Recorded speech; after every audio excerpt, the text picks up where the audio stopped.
So here we are. Got my buddy Mike Epps here with me. Say hi, Mike. Hey. Hi, Mike. You're supposed to say hi, Mike. Oh, hi, Mike. Hi, everybody. So Mike's going to help me get in there. As you see, Mike's a little shorter stature, so he can fit in here a little more. And he's got the guns to pull this apart. There's a row of bolts along the bottom here. Darn it. 6, 7, 8. Happy birthday. I need the big ratchet first. Break them. And the rag. Oh, good I lost my pen now. Dropped it in the engine.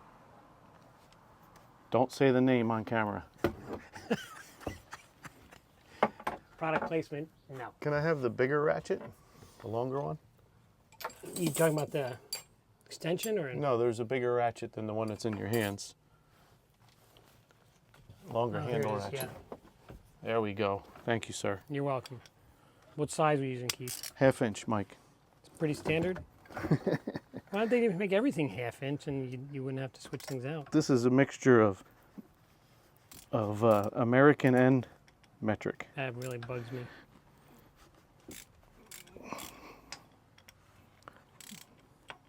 So what I'm told, this is a Chevy LS motor. Get out. Yep. Do you know what that means? Low sodium? Yes.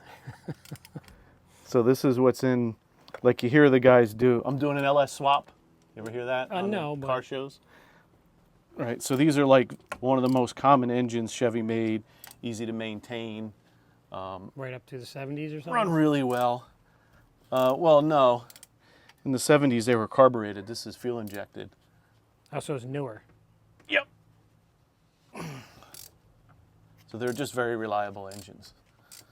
But when you dump anything in salt water. Yeah, you got problems. Yep. Chevy LS. Yep. You can take that now, Mike. Got it. So, as I said before, we had to remove all the bolts in order for this to work. Still, it was good practice. I have to struggle a little bit first before I realize things. What would you say we're doing here, though? What's the... Right now, we're just doing a teardown to evaluate. So let's try and put them all in the same thing if we can. Do you mind if they're in there with that, or you'd like another one? They can go in there with that. So we're really just doing a teardown evaluation. So we're going to evaluate it to a point here. And then what I'd like to do is get a truck here and back this up to the garage and get my hoist in and hoist the motor out the rest of the way. But I want to do it one step at a time because I haven't done one of these before. And this way I have video and pictures of how everything goes. And how I forget to take bolts out and almost break my back trying to... Well, this is good for the viewer, though. They should see the realism and the... Yeah, how stupid I am. No. You can say it, Mike. It's okay. No. Just common mistake, everybody. You've made a mistake before? No. Oh, see? But I've made plenty of mistakes. Oh, that's what I'm talking about, see? Now you're talking. So now there is a bracket over here, Mike, that we have to attend to. So give me one of those bolts back, because I got to put one bolt in here to hold it in place. Pull it back up to you. Right there. Is that up enough? Down a little bit. Did you feel it set into place? Feels good, I mean. Should we start it up? No. So all these push rods are going to fall out, just so you know. But yeah, there's a bracket on the back of this. So let's see. Let's take all this wiring harness, swing it on that side, and our distributor cap with our spark plug wires here. Put that on that side. Okay, we got a sensor here. 4-cylinder? 4-cylinder. Come on, Mike. What do you see on that side? 8-cylinder. Yeah, now you're talking, big 8, buddy. Big 8. So now we've got another sending unit type deal over here. So let's take a picture of this and get a label on it. You want me to hand you your phone? Yeah. I didn't say it wouldn't be work today. This is why you always work with a buddy. Because otherwise I'm Or up else and you'd be down and in stuck. and out. Your knees would be shot tomorrow.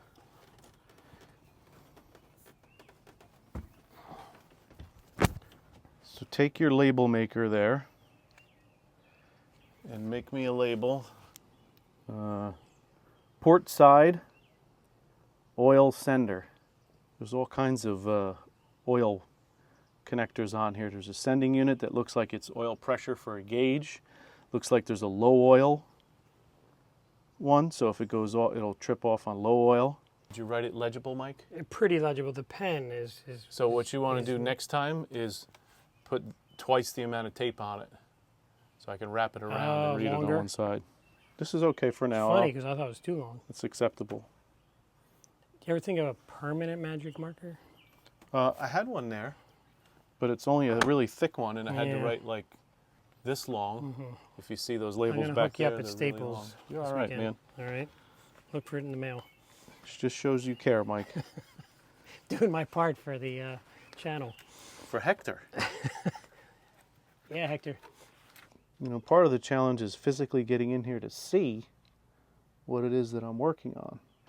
Well, so grab this whole thing. So that you can get this off. Grab this whole thing, lift it up a little bit, and slide it backwards. Will it go? How much That's probably enough. give there is? Yeah, I got a coil here, Mike. Yeah. What size boat is this? 22 foot. It's not in the budget really, since It may be at this date. I got one more kid to get through college. College is overrated. True. My youngest brother's son is joining the Navy right out of high school. Oh, really? He's going in about 6 weeks. Good for him. Yeah, he's going to be a nuclear engineer. I don't know. They'll train him. Sweet. I'm going to have to get my head in here and take a look at this, Mike. Oh, boy. So this is going to get interesting. It sure is. So I'm going in. Don't try and stop me. If you don't hear from me I don't recommend in it. 5 minutes, call Why don't you 911. put your phone down there and take a picture? Another one here. Got it. Nice. Right, now I think we can take it off and leave that bracket on there. What do you think, Mike? Well, I'm hopeful.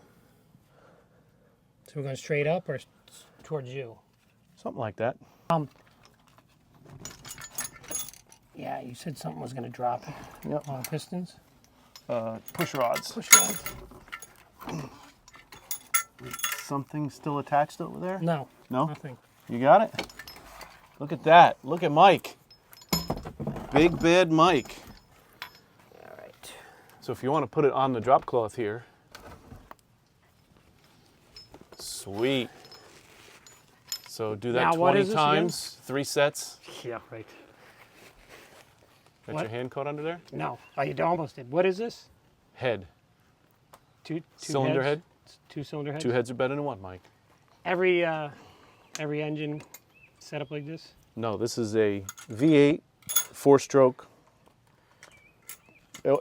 Most every car engine for many, many years was built. This is a V8, so most V8s are built very similar to this. So my Honda over there is not a V8. No, it's yours Straight has 6? 4, Uh-huh. right? But see, the size of this is like 3 inches. Yeah. Yours are like 2 inches, right? So the whole engine is about this wide, right? And you have an overhead cam, right? So these valves get pushed by the push rods Right. and pushes them open, Yeah. right? So this push rod goes on here, and when the engine turns, there's a camshaft down there. Right. So it's an internal camshaft that pushes this up, that pushes on that valve and opens the valve in the right timing, Uh-huh. right? Your engine has an overhead cam that's pushing right on top of the valve. So more efficient? Yes, more efficient. Bang. Yeah. See, I picked up on that. So we're going Overhead to take the cam. motor out of your car and put it in here. Do you think most car motors are overhead Yeah, cams they now? all are now. Standard? Yeah, for many, many years. Even lawnmowers are overhead cam now. What about like the new Ford Bronco or Yeah. Yeah, Mustang? that's the way they are. All right, so now we can see these cylinder walls up close and personal, Mike. So this doesn't look that bad at all. Now this one's got some definite rust in here, which makes sense because this side of our intake manifold, see, this is our gasket here. and And that's not good either. I have no faith in that gasket, Mike. No, it doesn't look good at all. Stiff. Should it be this stiff though? but it's got a seal against here. Sure. So actually, that's the side where all the corrosion was. So it may not be that bad. So they at the machine shop, they can resurface that if it got pitted.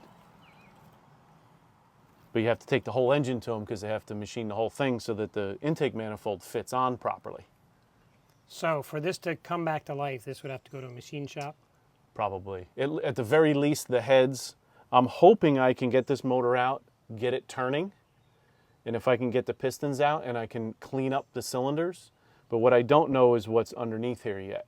So this engine's got to come out in order for us to know. Hence your desire to get it into your garage. Yes, eventually. But we got some more hoses and things to do. I'm going to do some more research. We got power steering pump here that has to come off. And then that outdrive has to come off because we have to disconnect the engine from the outdrive, right? And we got, right now it looks like just fuel lines that are holding the intake manifold on. So let's see if we can get the intake manifold off. That's this right here? Yeah. So let's see what's connected to it. Put that aside over there.